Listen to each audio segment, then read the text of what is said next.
Welcome, everybody, to the Digital Nomad Experts podcast by Commute. It's that time of year again. This is now our fourth, recap episode that we've done. We've done a little bit different in the past, talking about travel, talking about our lives, remote work, all that kind of stuff. This year, Marisa's come up with another list. Some of the answers or some of the questions I know this time, and some are going to be surprises. But this is always a fun episode because we get to talk about all of our favorite things in the past year. Some of our least favorite things. I remember last year, I think I talked about my mishaps and getting sick in Africa. So yeah, hopefully we'll cover a wide range of stuff. Not sure everything that Marisa is going to talk about or surprise me with today. But this is always a really fun episode. We always get a lot of listeners to it. So looking forward to it. All right. With that, should we just jump right into these questions? Yeah, you're going to have to. You do it. As I mentioned earlier, I am hungover from Christmas, which is perfect on par with this episode. It is December 26th, and this is all I'm doing today. So. I love it. We're surviving. We'll see. I'm surviving. Surviving you look a little the bit holidays. more spry than I do. I'm feeling good today, which is a rare one these days. But yeah, I'm pumped for these questions. It's a fun way, not only for us to relive our year in travels. I feel like as I was looking at these questions, I was like, oh, there's actually a lot. Like I forgot that I did. This year was actually a pretty different travel year for both of us. So that will, I think, come out in the questions as well, and why and what that looked like. And then also it's just a great way for you as a listener to learn like the ins and outs of like what a typical travel year can look like. The ups, the downs, the good, the bad, the memorable, the terrible, and just different ways. So if you haven't listened to this episode before, if you're newer to our podcast, maybe we've done this episode at the end of every year, I think since we started in 2021. So this would be like the fourth year. But if you're curious, it's a really fun one that we do at the end of each year. And I think you'll learn a lot. So if you like this episode, feel free to go back and listen to the December 30th-ish, whenever the last episode of each year. We always do this. So feel free to go back and listen. And with that, I wanted to start out. So again, Jeff doesn't know these questions. I only kind of know some of them. I haven't prepared any answers. That's what we like to do on this podcast. I feel like you get realer answers.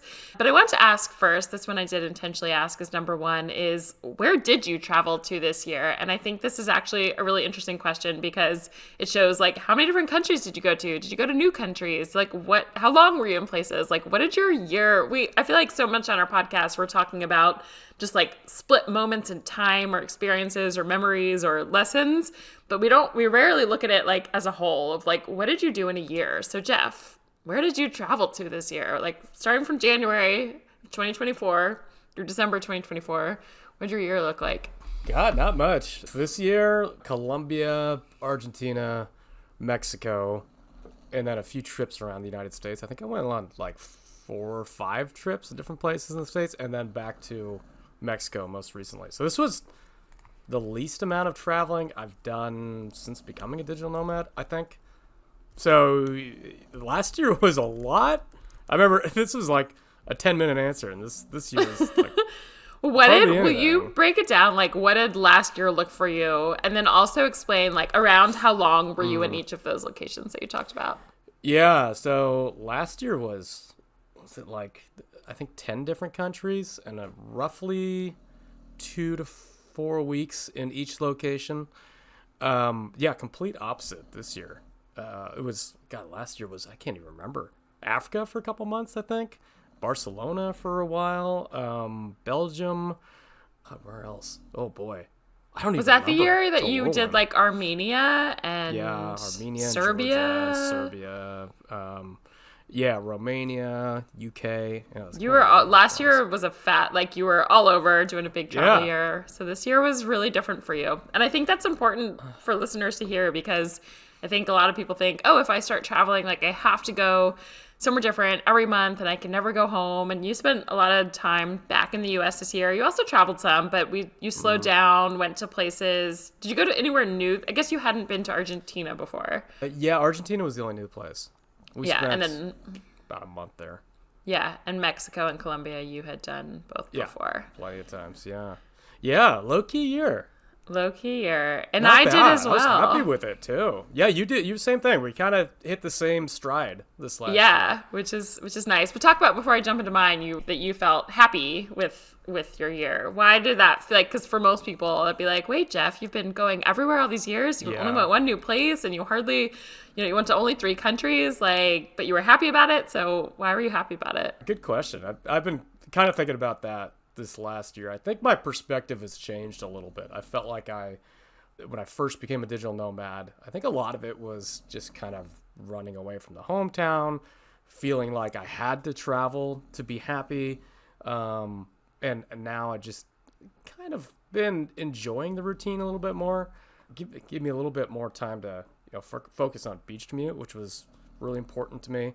Traveling around a lot, it's kind, you get out of your rhythm for a week at a time when you get to a new place a little bit. And this way I've just been really able to just kind of focus on the stuff that I want to do. So it's been a little bit changing. I haven't felt like I have to go places. Like before, for whatever reason, I was just like, I have to travel this much or else I'm not accomplishing enough. It's like, that doesn't make any sense. Cause digital nomading isn't a race. Like you can just travel, was it like 3, maybe 4 months this year?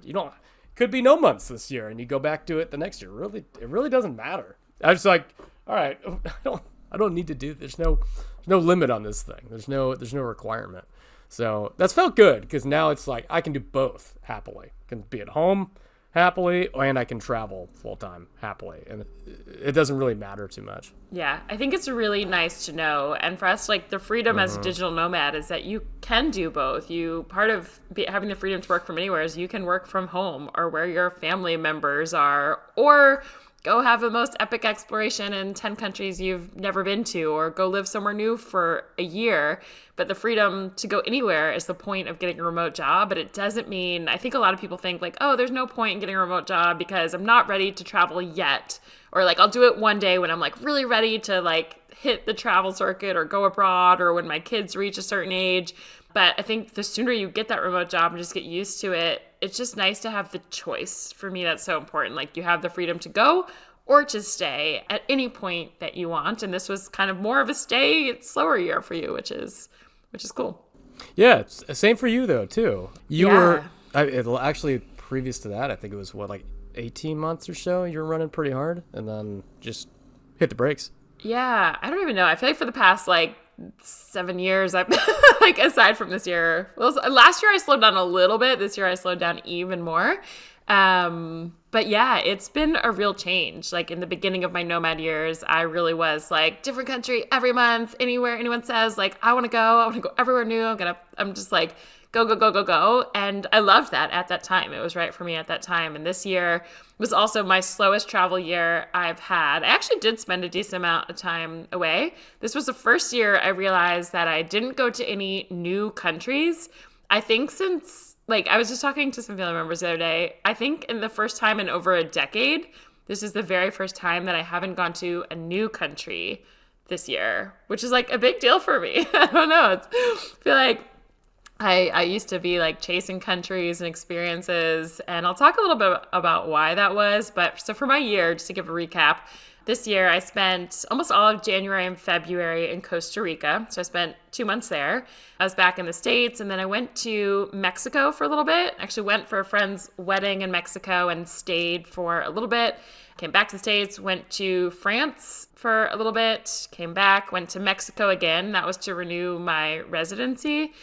Came back, and then I went to Costa Rica and spent another like 2 months or so, I think October, November there and back. And so it actually, I was moving around, but like to me, Costa Rica and Mexico they feel like home. It wasn't like new exploration, like craziness. So yeah, I feel like my year was mostly bouncing around Costa Rica, Mexico, and the States, and then a little Euro France trip in between as well.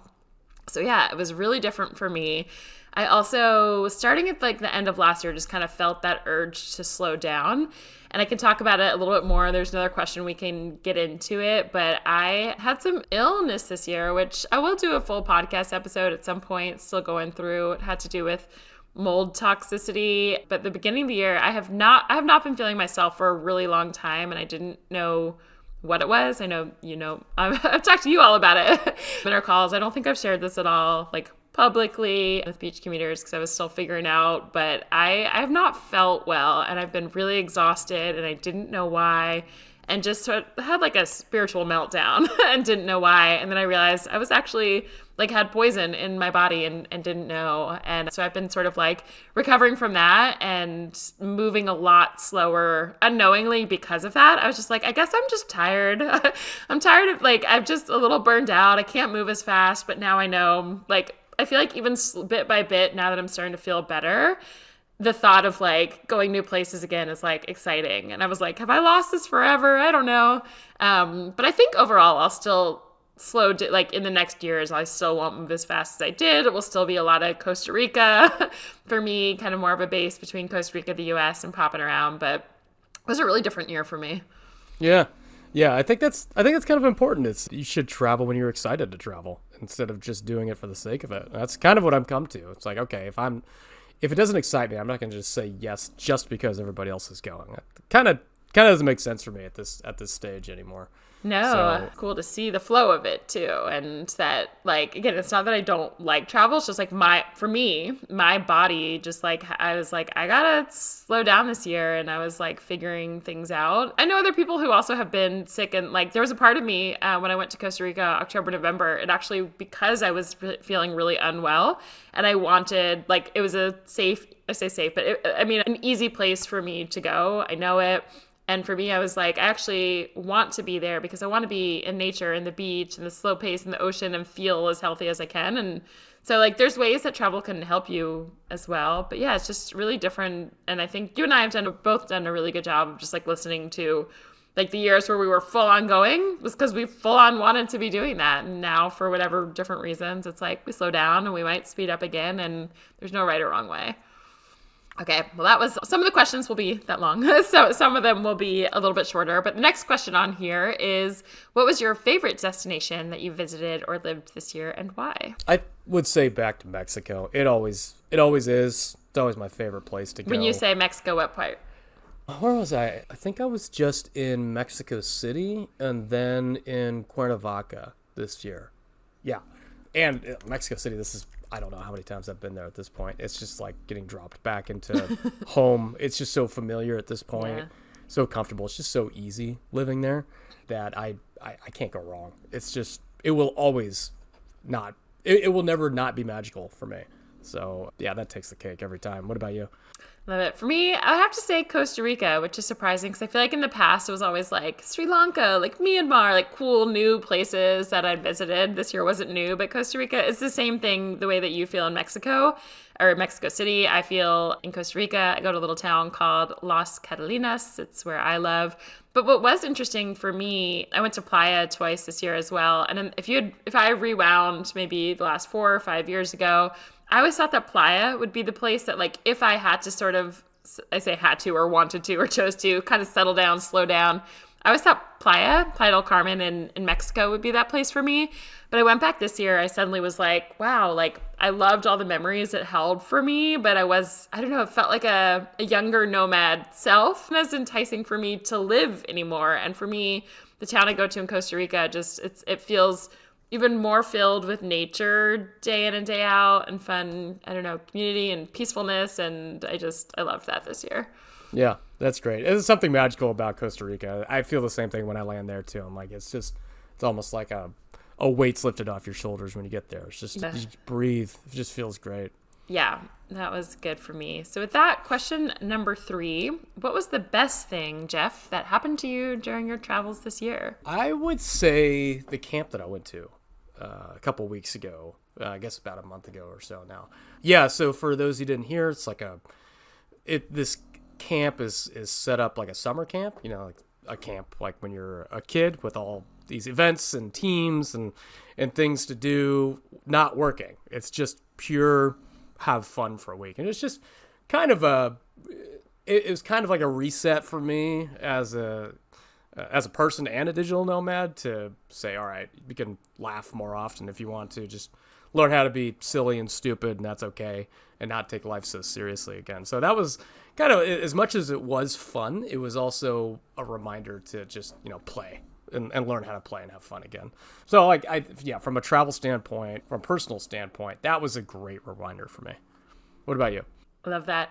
For me, this was a harder one. I feel like normally I like going to new places, and I feel like every year we normally do the most epic adventures and the once in a lifetime bucket list things.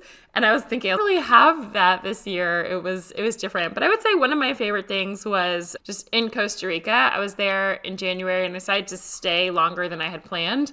And I texted a couple of Nomad friends who just like for us, as you know, like our Nomad friends might be at anywhere across the world at any given time. And it's one of the blessings of Nomad life is like you get to meet so many people from all places all over. And then the curse of that is like you're split up by different continents and different travel plans. You don't always get to see everybody. And sort of like very last minute, I had a couple of friends get to come and visit in January that like, it was like a group I traveled with before, and everybody just was like able to come last minute and spent a couple of weeks together there. And it was just a really fun time. So I would say that was a highlight of travels this year. I love that. Okay, number 4, we kind of started alluding to this, but we can get into a little bit more detail if you want, is how has your life as a nomad evolved or changed this year? Yeah, kind of just to reiterate what I talked about before, it's just that I don't feel like I have to travel and say yes to everything anymore. The main thing is like, I think the whole idea of being a digital nomad is to work wherever you want, you know, whether it's traveling or not, and that also goes to also working, I think, when you want. I'm going to get into this a little bit more as we start talking about some companies and remote work. I think it's really important to listen to your body, listen to your brain, and not set these such arbitrary hours, you know. And I've really kind of allowed myself that space because you knew me always from before, since you've met me. I've always been, I got to be at the computer at 7 a.m., start early. You know, what is the expression? Eat the frog. You eat the frog. The early bird gets the worm. Eat the frog is an expression meaning. Hold on, I'll read it. Oh, is it like when you tackle the biggest thing first? Yeah, exactly. Where you so you or is do it the eat the biggest frog first? I don't think it's just eat. It's Maybe eat the frog. I've never heard this. I feel like I always know the quotes, and you always share these like terms with me where I have no idea what you're talking. I was like, I've never in my life heard this. So why is it called eat the frog? What does that mean? Well, the idea is like getting the hardest thing done with early in the day. That way, everything is kind of easier. You just like tackle it. It's just this. It's the new grind set mentality of like hustle culture type of stuff. Yeah, just like try hard grind set, like, you know, as much as I like Hormozy stuff, it's just like some of it can be pretty toxic, where it's just like work yourself to death and then you can feel good about yourself. And I kind of backed off of that a little bit this year. It's like, okay, you know what, if there's no problem with starting work at 8 o'clock. Like, it's really, I'm trying to listen to my, sometimes it's 9 o'clock. Today it was 9 o'clock. It's like, I'm trying to take my own advice that I'm giving to companies now on LinkedIn. It's like, and everything that I'm preaching of, you should be valuing productivity and output more than presence and time. Because that presence and time ultimately doesn't matter. You sit in front of a computer worthless for 8 hours, instead working in front of the computer for 2 hours, super productive. I'll take the 2 hours every time. So that's been a bit of a mindset shift for me too. And it's kind of related to travel. It's kind of not. It's more like just reframing how I see living and working, regardless of where I'm at physically. So, yeah, I want to get into that a little bit more. I'm gonna pin it for the moment because we're gonna talk a little bit about companies and jobs and stuff. But so I don't want to step on it too much. But yeah, it's kind of been an interesting development for me. I love that, and yeah. So mine's different, but I've also been a work in progress with everything you said as well over the last many years. It's like a continual evolvement, which we can get into. But for me, how's my life as a nomad evolved or changed this year? I would say, I know I mentioned this a little bit in the first question, but was just, I physically have not been feeling well for quite a while. And I feel like this year was just kind of like the worst year where I was like, oh, this is actually a problem. And I had sort of slowed down not knowing it. So for me, I just think my nomad life has changed in that, one, I didn't go to anywhere new this year. I still was gone a lot of months of the year, but in places that were just very easy for me, very relaxing, Like, I wasn't in Nepal hiking 20 miles a day. I wasn't in like Sri Lanka moving around all over an island on safaris and, thrilling. It wasn't. I feel like, when I'm back home, I'm just seeing all these people over the holidays and everyone's like, people I haven't seen in a while, like, where'd you go this year? Like, what'd you do? Are you still traveling? And I'm like, it feels different. I'm like, yeah, but just kind of bouncing back and forth between, the places that are easy for me. And that's a really different identity for me than I've had for the last 8 years, where I'm usually in like 10 new countries plus 5 more, like just, all the time. And I'll be curious, before I knew that I had this illness, and it is something that, will go away over time and I'm getting better, but has really been affecting me for years, kind of like compounding, getting worse and worse, and I didn't know. And brain fog comes with that as well. I guess for me, is that for me, so I only found out in the middle of the year what actually like was causing my exhaustion and my brain fog and just like physically feeling just generally unwell. And before I knew that, I had slowed down in the 6 months leading up to that and didn't really know why. And so I just kind of thought, we have a lot of Nomad friends, to be fair. I feel like everyone who kind of started around the same time as we did 6, 7, 8, 9 years ago, I would say as a whole, if you look at all of our good friends, everybody's slowing down a lot. Like I see like the new Nomads coming in and they're like bouncing around to different place and like flying somewhere for a weekend to a different country to go to a festival and come back. And I'm just like, I don't have the energy to do that anymore, but I once did.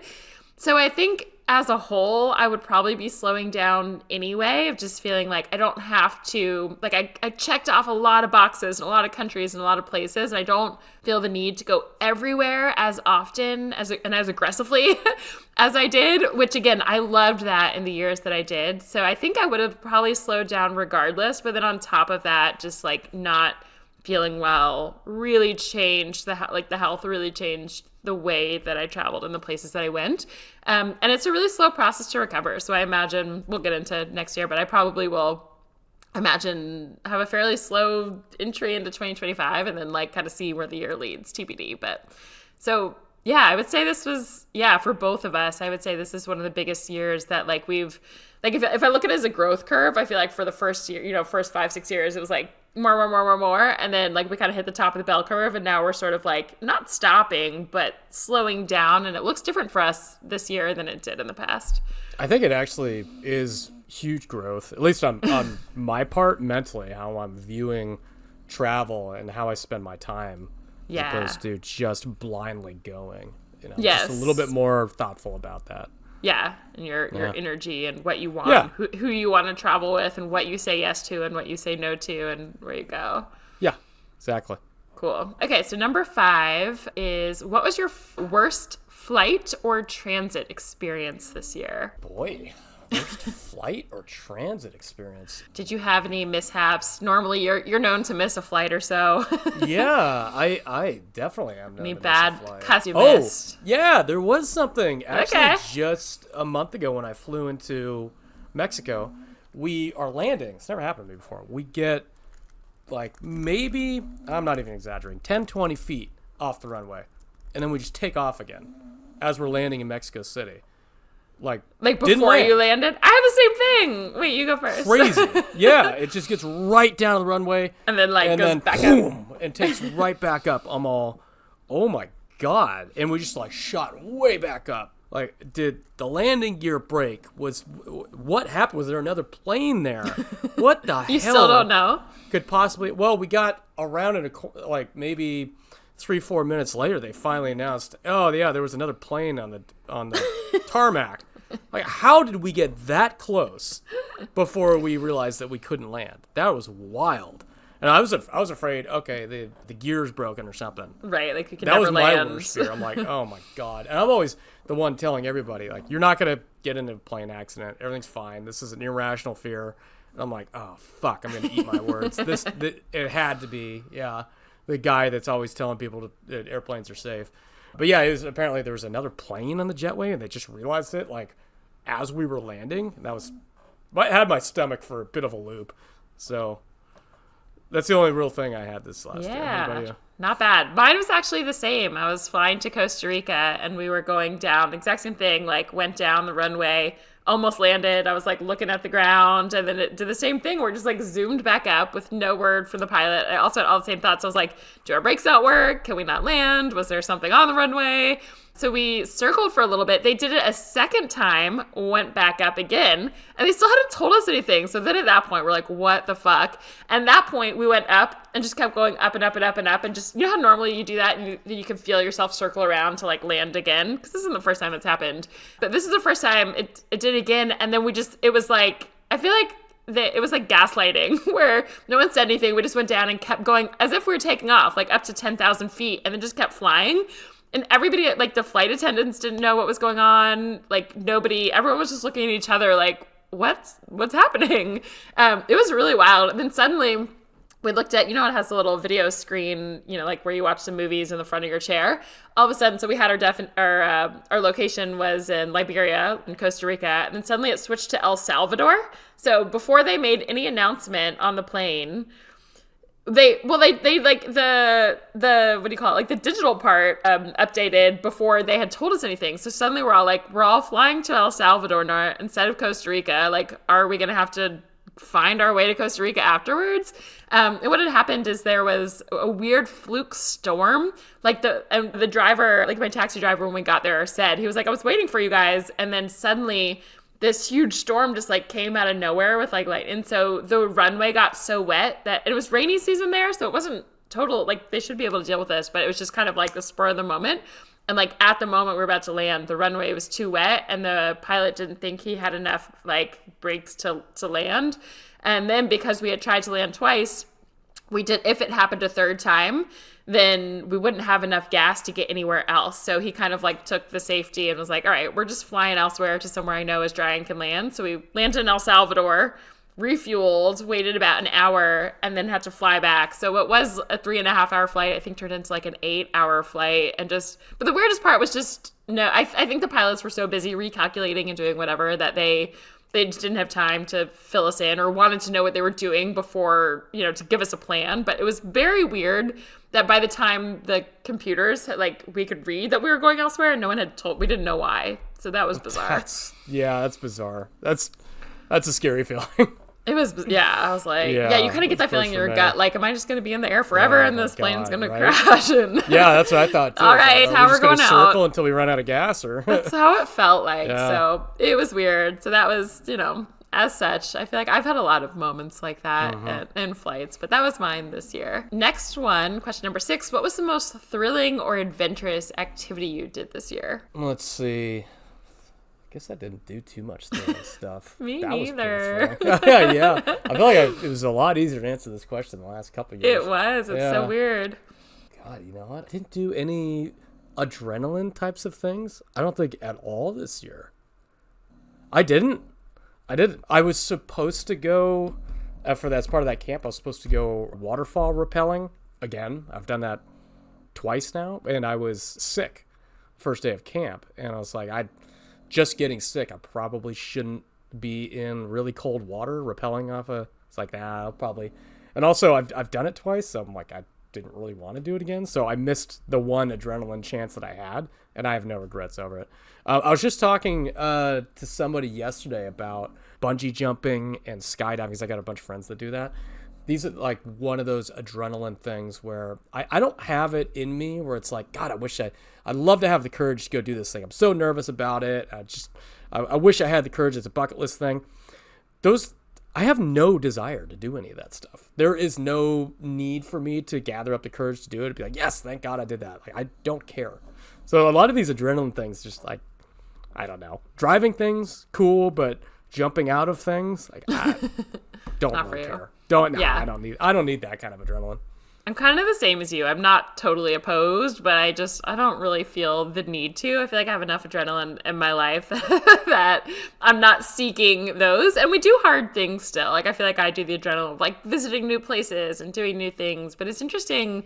I also didn't really have many, but I feel like if we look back over every single last year, I could be like, I was scuba diving with like whale sharks. I was jumping off a mountain. I was rappelling here. I was like going through a flood in this unknown location. Like, there's always big things that I can think of.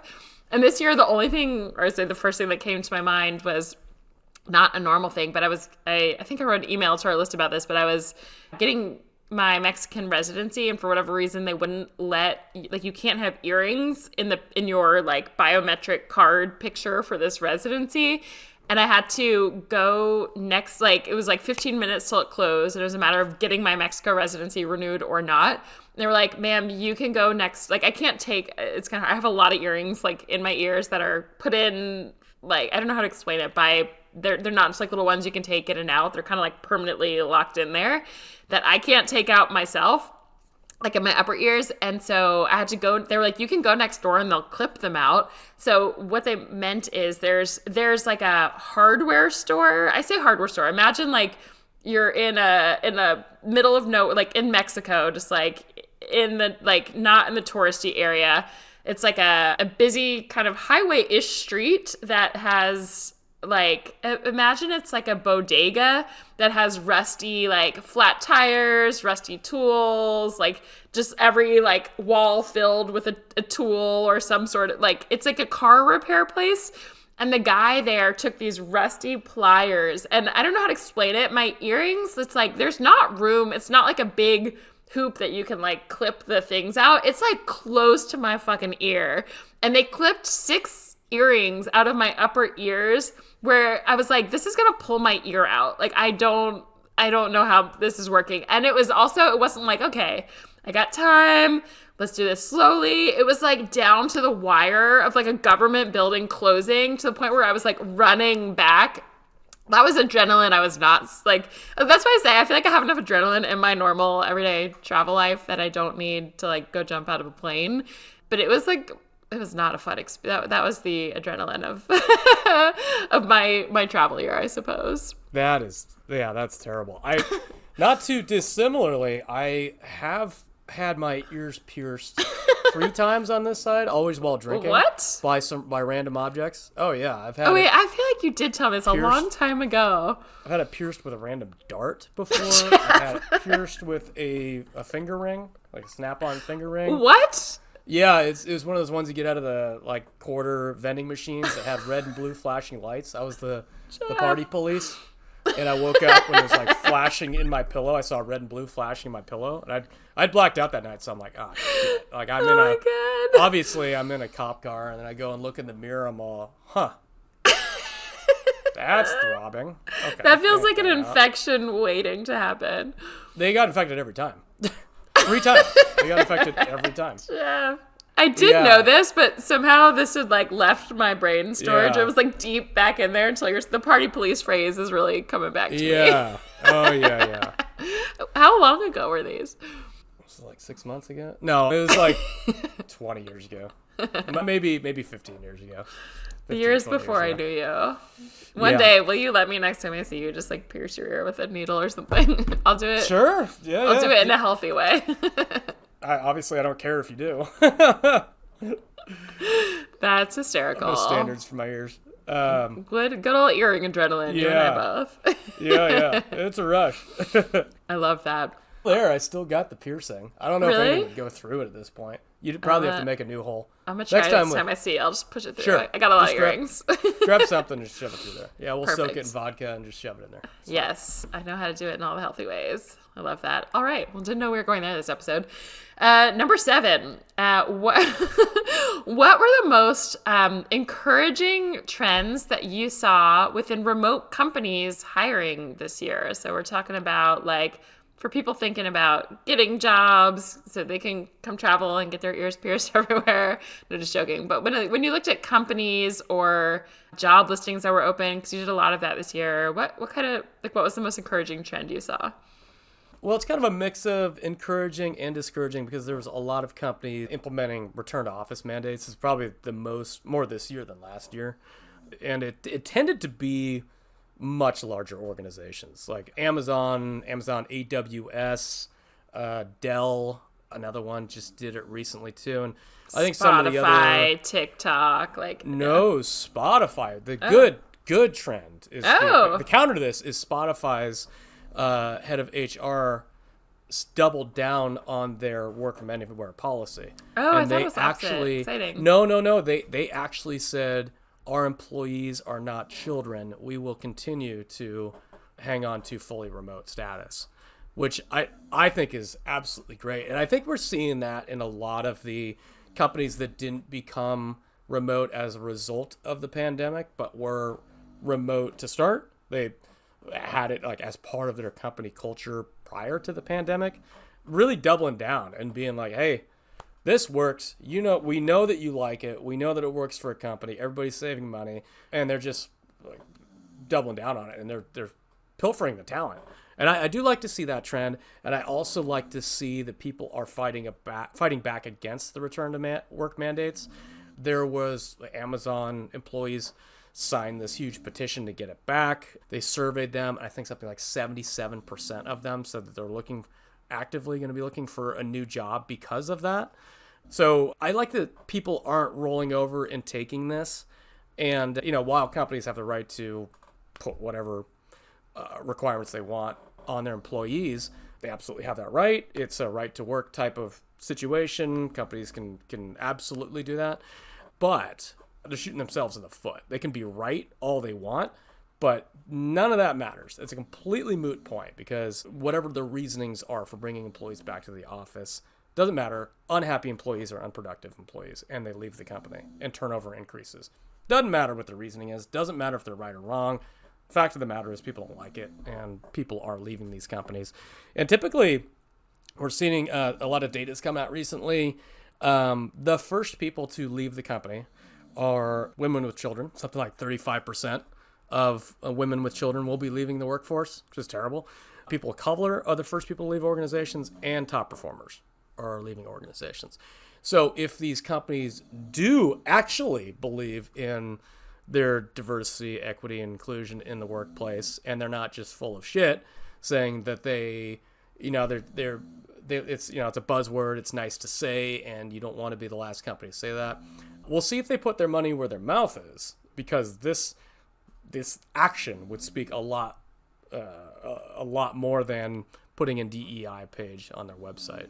So a lot of things are happening right now. I like people are pushing back. I like the companies that have embraced this, are doubling down on their stance and saying, hey, yeah, we are all about it. We are output-based company, not a presence-based company, doing 4-day work weeks, doing all kinds of flexible schedules, that kind of stuff. So it's kind of moving in two separate directions, the companies that really want it and the companies that really don't want it. So it'll be interesting next year to see what happens, because there's a lot of activity on this. Yeah, I love that. And by the way, if you're listening to this episode and you're not yet on our email list, we do send out a lot of remote job listings, a lot of helpful tips to help you get a remote job, to start traveling. So check out beachcommute.com/email to sign up. We also send our personal travel photos. You get lots of cool info. So if you're not already on there and you want to start traveling the world with your remote job, go to beachcommute.com/email so you can get on our list, and we send info about the type of companies Jeff's talking about that are hiring for fully remote. We remove the ones that are not. So it's a really helpful resource. But yeah, that is, I think, spot on, Jeff. It's interesting. And you have spent, as we have built our Anywhere Atlas, it has a list of only the companies that are hiring that let you travel anywhere. I feel like both of us have spent a lot of time in there, but Jeff particularly, if you're listening to this, I feel like Jeff, as he was saying, he slowed down traveling this year because he was knees deep, head deep, ankles deep, however you want to say it, into the Anywhere Atlas and really reviewing every single company in there, removing companies that were if you're unsure, are they hiring or they're not. So I think nobody has more experience probably than both of us, and then Jeff especially, just with the last year really specifically looking at every company's hiring page, what makes someone how do you know if they're really remote or not. So it's fun, I think, and you've just been like really involved in LinkedIn with the companies hiring, coming back to office and not, and being on top of those trends. So it makes sense. And it's a fun thing to hear because I feel like I don't look as much as the ones returning to office. And I'm just like really laser focused on like the companies that actually just let you travel. So it's fun to hear your perspective of, yes, those are there and they are growing and they are really great. And I'll talk some about those that I saw, but also the trend that like some of those bigger companies that had gone kind of remote or fully remote since COVID, a trend is actually that those are pulling back. So I think that some of the remote job listings are more competitive than ever because of that. And we want, we're here to help you find the listings that maybe other people aren't seeing so that you can get their remote job and start traveling. Yeah, exactly. It's interesting because it's pulling back and moving in the other direction a little bit. Do you know the company Sweet Green? The salad company? Mm-hmm. Yeah, okay. So they just, at the same time as AT&T, put an RTO policy. Sweet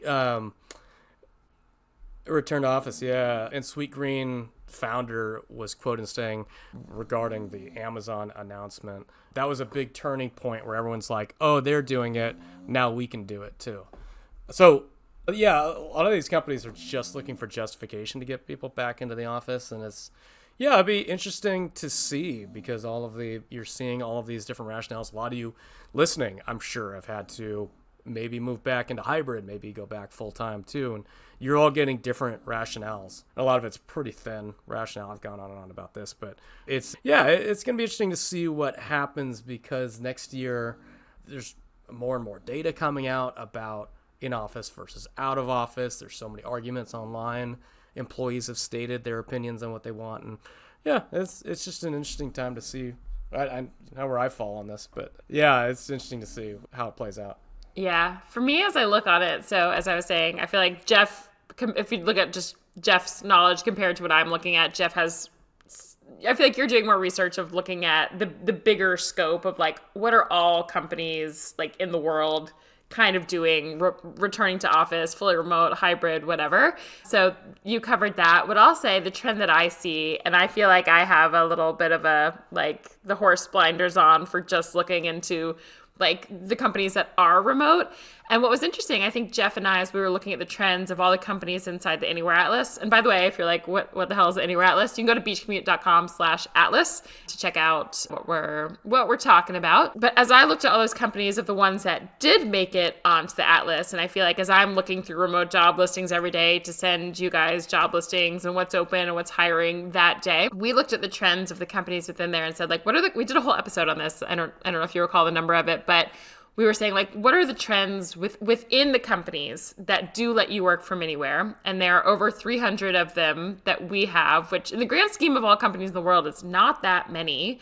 I am hopeful, as I look at the encouraging trend, that number is going to keep growing, and we are going to keep adding to the Anywhere Atlas at like more and more companies over the course of the year. I hope maybe by the end of the year we'll have 400. And these are not just like some people can work remote, some can't, maybe you'll come into office. Like when we look at these, we're like, what are the companies that are really saying like, we have a remote policy, but you have the freedom to travel and not just work remote from your home in your country, but actually like leave your borders and have the flexibility. So for me, I feel like the encouraging trend, and it's still a little trend, but like it's big in my world because that's all I focus on, is companies that are really like, the smaller companies are the ones that was, as Jeff said, like these huge companies that are, dinosaurs have been around forever. They're calling you back to office and they're probably going to do that forever. Maybe not forever, but for the foreseeable future. But we see a lot of smaller companies that are letting you work remotely and are starting out as remote first, like never having had an office. So there's no concern of like, oh, in a year from now, they're going to pull us all back. Like there's nowhere to pull anyone back to. These companies like us at Beach Commute, like we're remote first. We don't have an office. We will never have an office.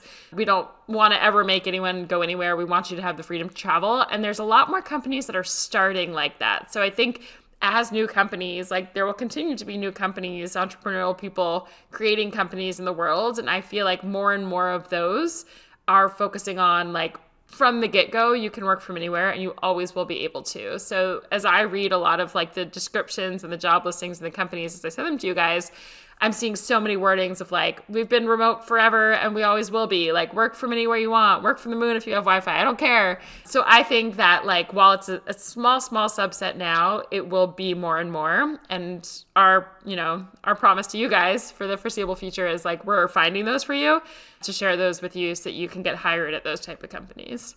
Yeah, that's great. It's just so exciting. I think we got a few other on this topic, so I'll probably leave it at that. Yeah, perfect. I'll actually, I'll switch it around to kind of keep it rolling on this one. What were some of the best perks that you saw from these fully remote companies hiring this year?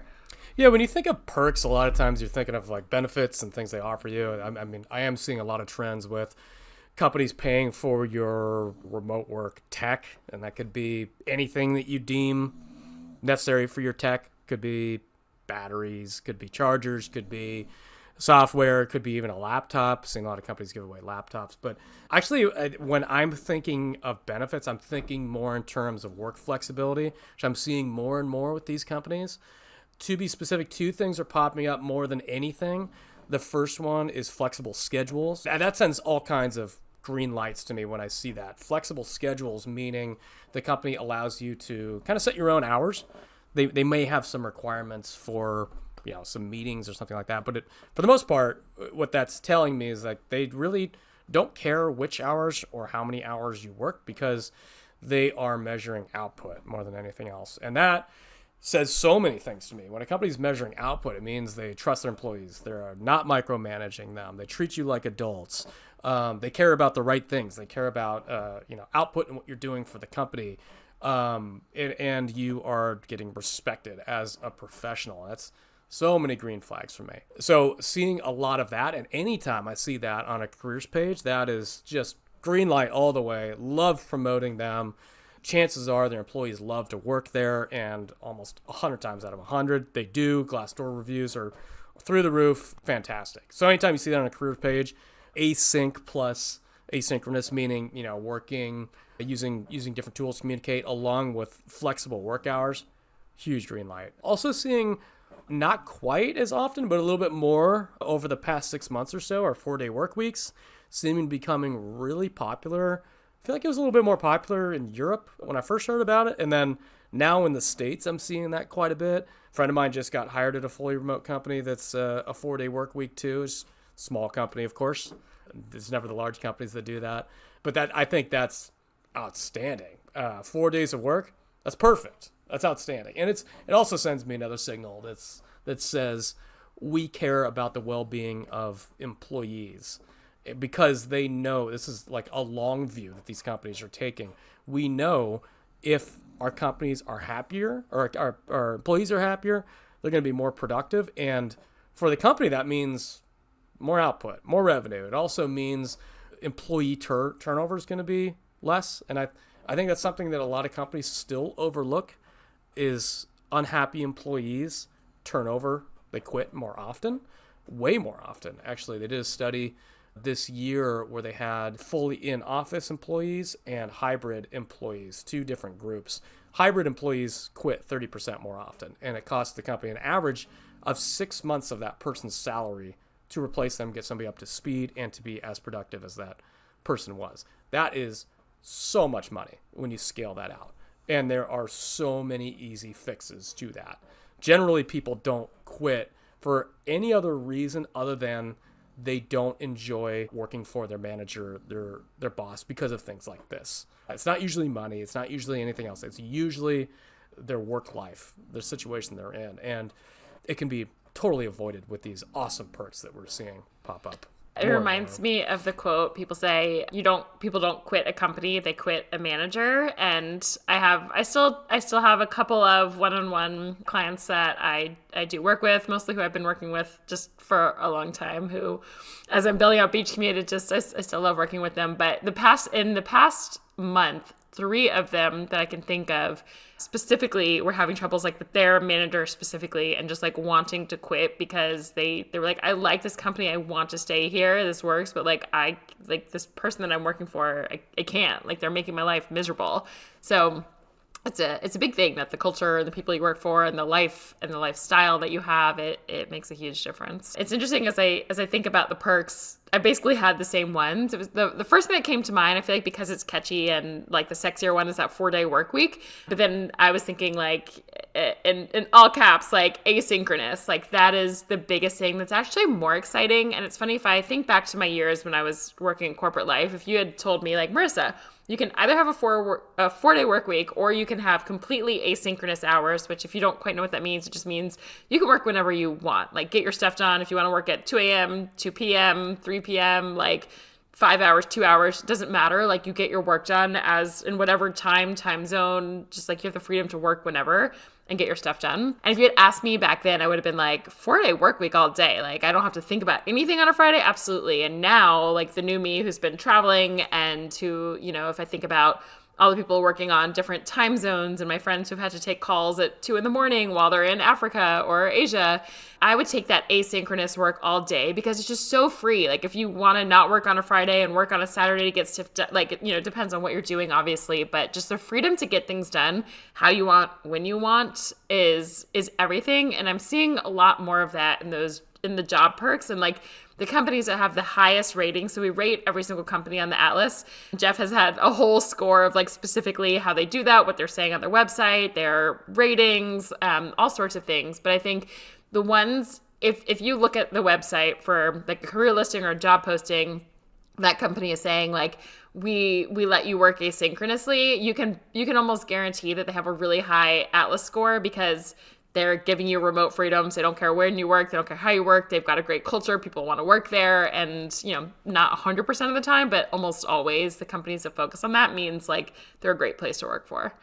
Yeah. I mean, the perks themselves are outstanding. I love async. That's incredible. But for me, it's even, like I said, it's even a bigger thing. The signals it sends about everything else that goes on at that company and how they view employment at the company and how they view their outlook on everything business related is going to have positive trickle down effect to you as an employee too. So love seeing that, and I really hope it continues into the new year. I think the most successful companies are probably going to start to embrace this new way of looking at employment and employees, but we'll see. Apparently bigger companies are doubling down on making offices great again, so we'll see what happens. We will keep you posted. We're following along.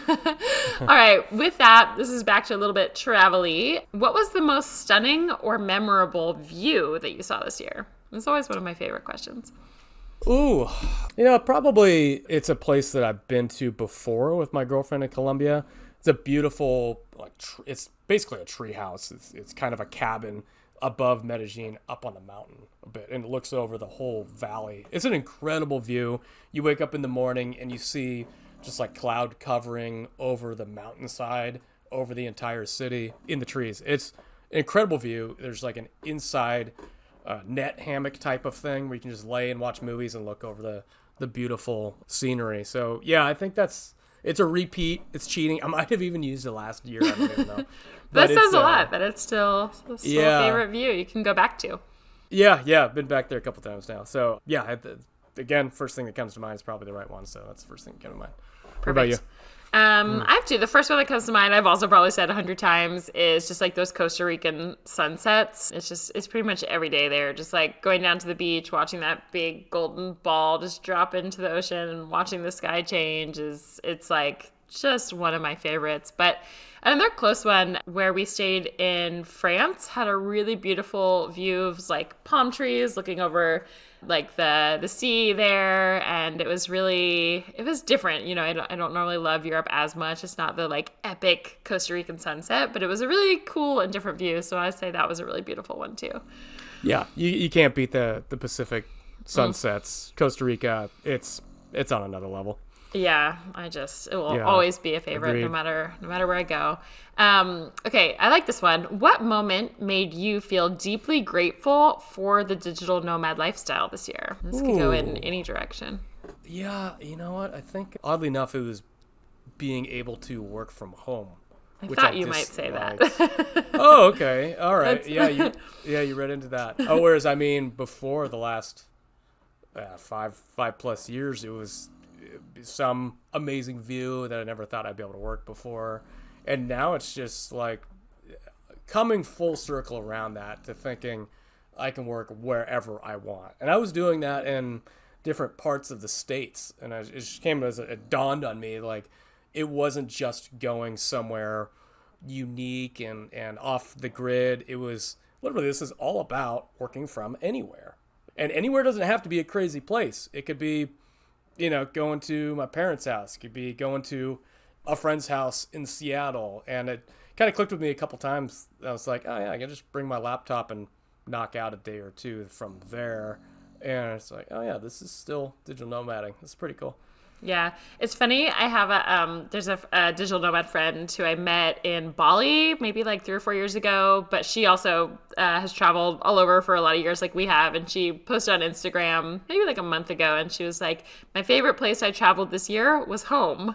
And she's gone, like, it gives me chills saying that because I just so related to it. Like, I think for a phase of our nomad life, the most epic places were like, it's like Namibia and South Africa and Mauritius and Bali, like all these new places. And for her, I just thought it put so eloquently, like, my favorite place I traveled was home. And so ironically, it's like you kind of go through this bell curve phase that we talked about, whereas like for a while, the most epic, favorite, deep, like, grateful moment you'll have is going somewhere new and crazy and epic. And now once you do that forever, you actually have like a gratitude for being home again and having the freedom to be there, which is really cool. So we're in a different phase. So if you're listening and brand new and you're like, fuck that, I've been home forever, I want to get out. Like, we've been there too, and that's also allowed. But both. I think it's cool that both exist. Yeah, I think it is cool that both, and it might be just a natural progression of living a digital nomad lifestyle. You just kind of go through this full cycle of things, of realizations, and it's fun because it's an adventure. Whereas, like, if you're working in an office, you're really confined to certain hours and a couple things, a couple vacation weeks at the most a year. And working as a digital nomad, as a work from anywhere person, it's limitless. You get these new realizations because you're giving time and space back that you didn't have before, which is incredible. It's worth any amount of money to me. Yeah. So with that, mine was kind of in a similar vein as well. But when I think about like what I was deeply grateful for, I was thinking, this was maybe even a couple of weeks ago, I woke up, close to like 9 a.m. on a day when I was really, again, my months go through like ups and downs of the illness I'm going through, not feeling well. And again, if you've ever had mold toxicity or curious about it, at one point when I'm like fully through this, I will do a full breakdown for you guys of what I've been through and how I'm healing, and hopefully healed by the time I say it. But for now, I just would say there was a day that I woke up and I was really, really not just like feeling well, and my body was exhausted. Like, some days I wake up and it feels like it's like hard to move. It's hard to do anything. And I was thinking back to the days when I lived in New York and I had to wake up at like 6 a.m. every day, and like I'd have 15 minutes to like brush my teeth, get my stuff together, get dressed, and like get on the train to get to work. And you just didn't have time to think about anything. You're like, do I feel well? Do I not? I don't know. I got to get there. I have to be there by a certain time. I just felt like exhausting. And the days where I didn't feel well, I still kind of like forced myself to go into this office. I was stuck there, and it just like, it felt horrible. And as I like woke up the other day late and I could move slowly, and even if I had to be on my computer at a certain time, like, I was home and I was like in sweatpants and I was cozy. And if I had a 30-minute break, I could like lay down in bed for a minute and not feel well. So ironically for me, I felt really grateful to have the freedom to not even just to be home was a big one at times as well, but also just to like, to literally just work from home. I would say even from this one, in times where like I didn't feel well and I couldn't have, like, I was talking to a friend the other day, and he was like, have you been working this whole time? Because I've had like brain fog on and off. And I said, like, if I'd been working for a company in the way that I used to, like for a corporation going into an office, I think I would have had to take a medical leave, like really and truly. But because I have the freedom to work from home and sort of rest when I need and rest in between, like I could do it. I managed it. Not the greatest, but I kind of pushed through. So that was a really big just gratitude for me in this lifestyle. And then also, in addition to be able to like be home and just kind of like be comfortable, I also was so grateful that like I could go spend 2 months in Costa Rica in October, November when I was not feeling well and it was getting chilly and I wanted to just like be in the ocean and the sand and grounding and just feel really peaceful. the thought, in my old days, I had 10 days in my whole year that I was allowed to do that. And I was like, I get to spend 2 months here to help my body feel good, to feel better. That's insane. I still can't get over how grateful I feel for that freedom to go to the places and do what my body needs to feel better when at any point, but especially when I'm not feeling well. Yeah, I could relate to we had a podcast the other day and I was just out of it. I'm like, yeah, this is one of those days I'd have to take a fucking sick day to recuperate and get my head right. And when you work we work for ourselves obviously now, but I mean, when you would work for a flexible hours company, they don't care. It doesn't matter. And that's the way it should be. You shouldn't have to ask for permission to recover mentally or physically. That's ridiculous. Yeah. Don't send me down. Let's go to the next question because I'll just go off. But I love hearing that though. It gets me fired up. It's good. I think it's important, especially even you and I and within Beach Commute. And I hope that more and more companies, I will just talk to very briefly and then on to the next question. If you're saying the companies that focus on their employees and their health and their well-being and their life, when Jeff's like, I just can't think today. We finished a podcast. And I was like, close your laptop. Don't do anything else. There's no point. Come back tomorrow when you can think again. You're going to do so much better. And we really mean that. And I think I don't know that all companies will ever be that way, but I do see that there are some existing in that way, and it's really exciting. And we love to share those with you and focus on them. So again, if you're not already on our email list, go to beachcommute.com/email so you can stay in the loop on. We share tons of companies like that. Okay, 2 more questions only. The first one is, what was your favorite thing that you worked on at Beach Commute this year? Oh, it was the Atlas for sure. Because we obviously have spent so much time building this business and talking about digital nomad life. But for me, this really got a clear picture of what's happening in the world and what's happening with companies and really kind of getting my head into what it would be like for employees to work for these actual companies so that they can work from anywhere, and just getting an understanding of how companies are thinking of treating their employees at this point, and getting some perspective on how things were in the past and how people thought of employment in the past. And now we did this podcast on kind of reframing the way you think about working, how you treat your relationship to work. I can't remember the name of it. It's just a few back, something like that. And that was really exciting because in looking at these companies and really get into the nitty gritty of it, I feel like there are a lot of companies out there that are embracing that are being like, yeah, we know you're a human being. We know that you want to enjoy life, and we're going to do everything that we can to make you enjoy life and be productive at the same time. And seeing that and being able to review all these companies and score them was so fun, because when you find these companies that would write something like that, work from anywhere, flexible schedule, we want you to be happy. It's like, okay, there's the proof of everything that we're doing. These companies are doing this. They are out there. They are listening. And that this is the future. This is the way things are going to go, because it can't not. Because 1, it's what employees want. And 2, it's what makes employees most effective and most productive, which makes companies more money. And you see that we're kind of on the right side of things here, and you see the future coming, the Uber versus taxis comparison. You see it clear as day, but you see all these holdouts fighting against this natural progression. You're like, it's one of those few things where you're like, I saw it coming before it came, and we were on the right side of history on this one. So it's been really exciting to just get in there and see everything happening, and being able to score companies based on it. I don't think there's anybody out there that goes and reviews companies and scores them based on some, these crazy scoring mechanisms that we have for the Atlas. And yeah, it's kind of fun to be coming up with new ideas for a completely new concept, Yeah. Love it. So yeah, again, if you haven't, just check out beachcommute.com/Atlas if you're listening to see what that is all about. And the episode that you were referring to, I was just looking for us, it's episode 172, Success Isn't a Salary. You Don't Have to Owe Your Life to a 9 to 5. It was one of my very favorite episodes that we did this year. I think it will be one of my all-time favorite episodes ever. So yeah, 172, if you want to go back and listen to that one. And for me, the favorite thing I worked on this year was also putting together the Anywhere Atlas. Over the last 4 years, we have been sending out remote job listings, just, each day to different memberships and to the email list and everything like that. And over time, like just, as these years went on and we were scouring and finding and knowing where our friends were working, it just sort of, all of a sudden we had this whole database of like hundreds of companies that actually gave you permission to work from anywhere.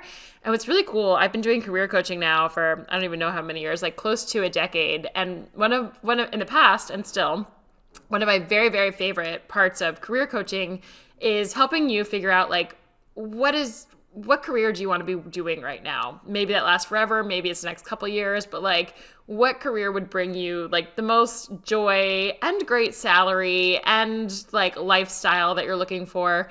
And I love working with clients on that. But the hard part was like, we're like, okay, we've got it. We know what you want to do.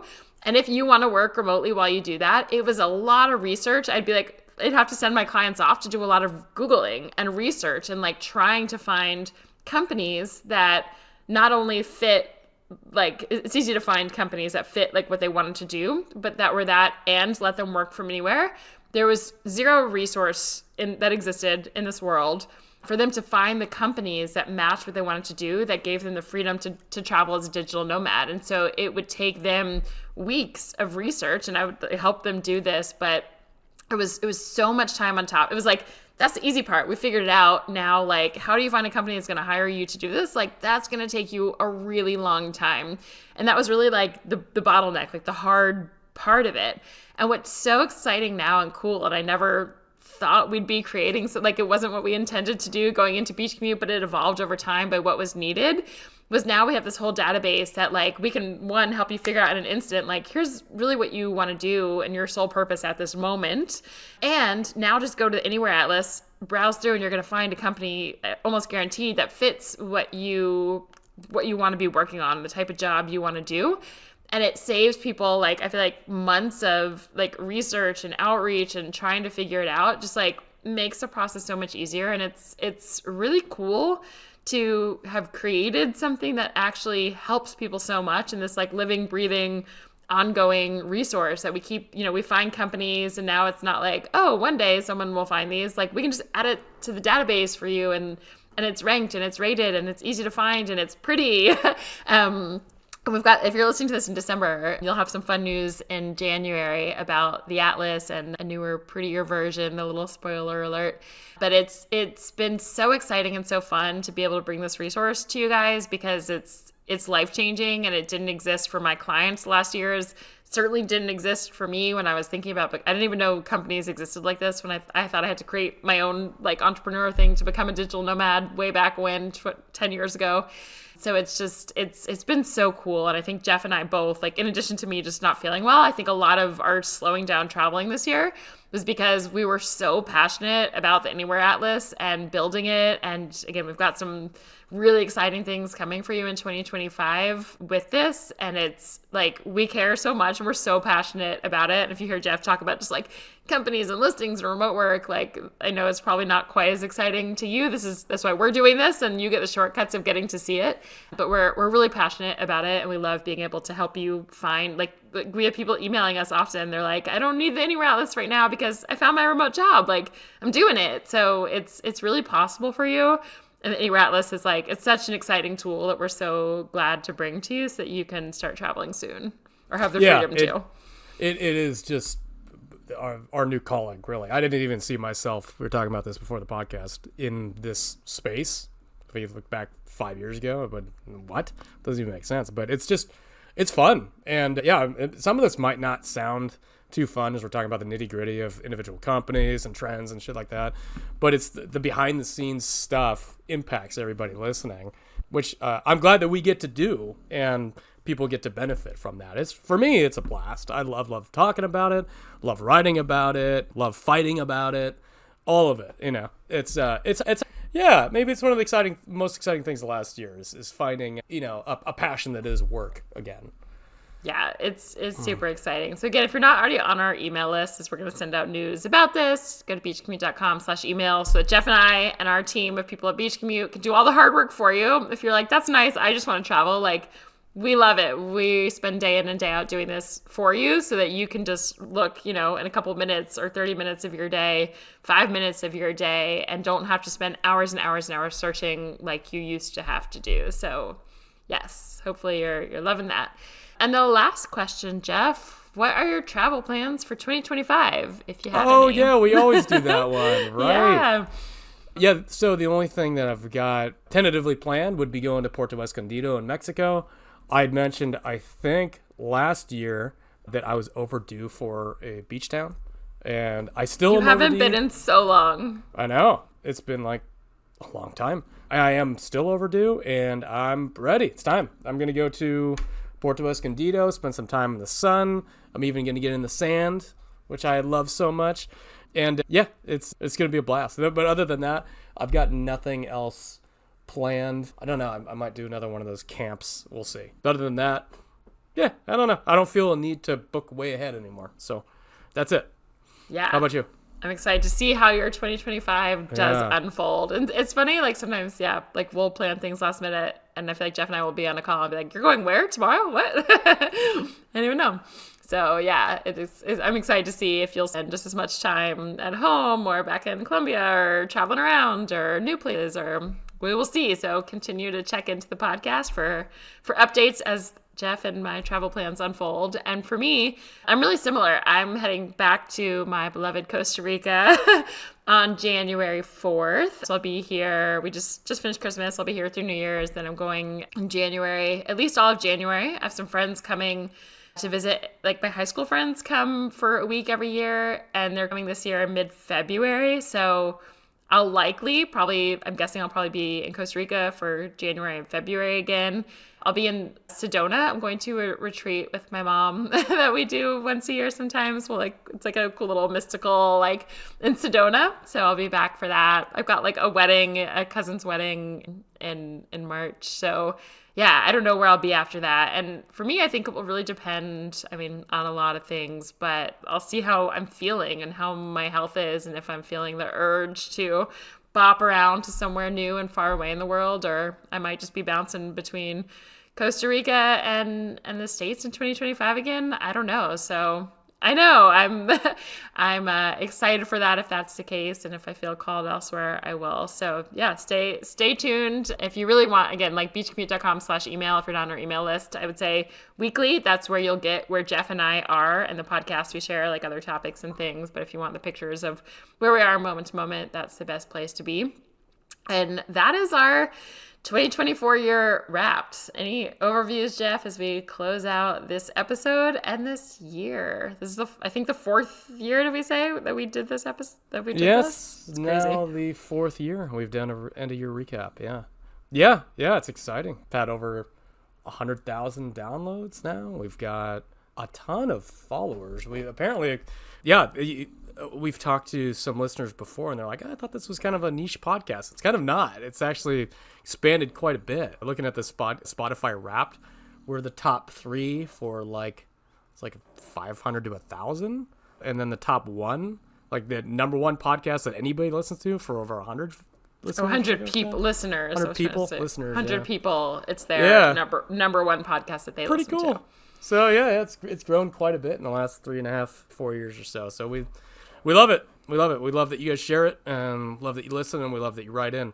So please continue to do that, and then get us up to 100 Apple reviews, and we'll do the ayahuasca episode. I think we're at 95 right now, so let's get those last really 5 close. in there. So yeah, if you give a little 5-star review, you could be the rating, the ranking that puts us over the edge to share our ayahuasca experience in Bolivia that Jeff and I did together.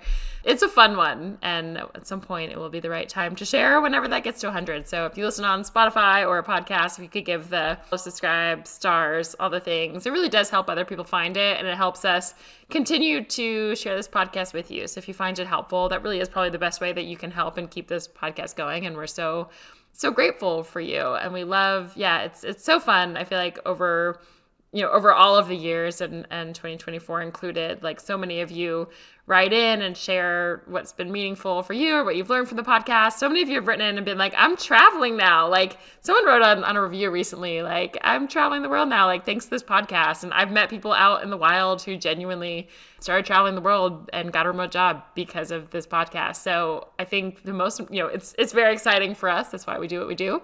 But also for you listening, like know that this is not just like, oh yeah, there's people, like other people get to live this life. If you're listening, this life is for you. You can do this. You can get a remote job, and we've got the tools to help you do it. So make sure you're on our email list and follow along, get the resources, get the tools, and just, I think if you just like really truly believe that you can do this.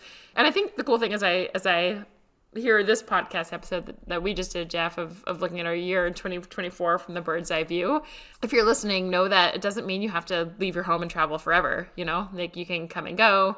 You can travel a ton one year, you can stay home all the next year, you can do a mix of both. Like your life can look however you want it, and getting a remote job is the fastest and easiest and quickest way to give you the freedom to be wherever you want for whatever reason, whenever you want. And we're really excited to help you do that. Yep. And we will see you again next year.